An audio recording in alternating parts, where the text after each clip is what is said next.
A lot of DAW users have discovered that when you render the click track as part of the project, then it makes it really easy to transfer to a different program and have the metronome or click track as part of it because it's already an audio track. And that way you don't have to worry so much about trying to match up the tempo of just the plain old WAV files when you import those tracks into a brand new audio editor. And Cubase 9.5 has a really fast way to render the click track onto its own track. So I've placed my left and right locators around the events in the signature window, but essentially you'll want to make sure that you have your locators around all of the events in the project.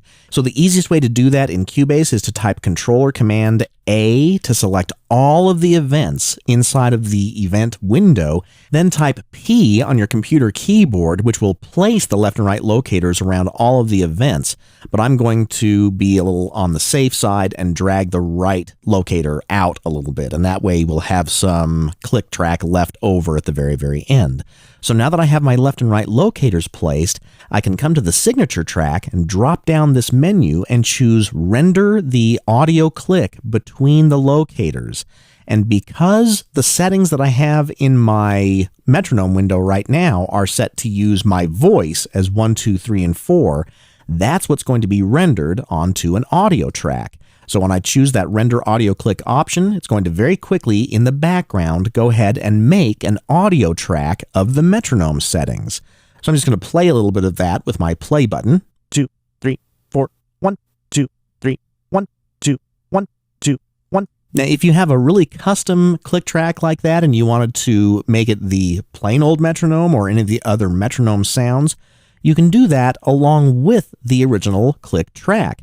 So if you change your metronome setup, like using the click track of the clave A instead, then click on OK, then render the audio click again, it's going to make a new track with that new audio click track. So we can listen to that.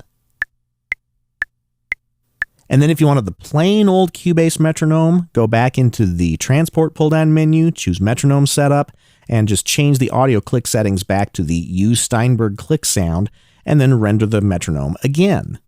And that'll be the classic Steinberg Cubase click track. So that's how to render the click, and next let's talk about the metronome time display.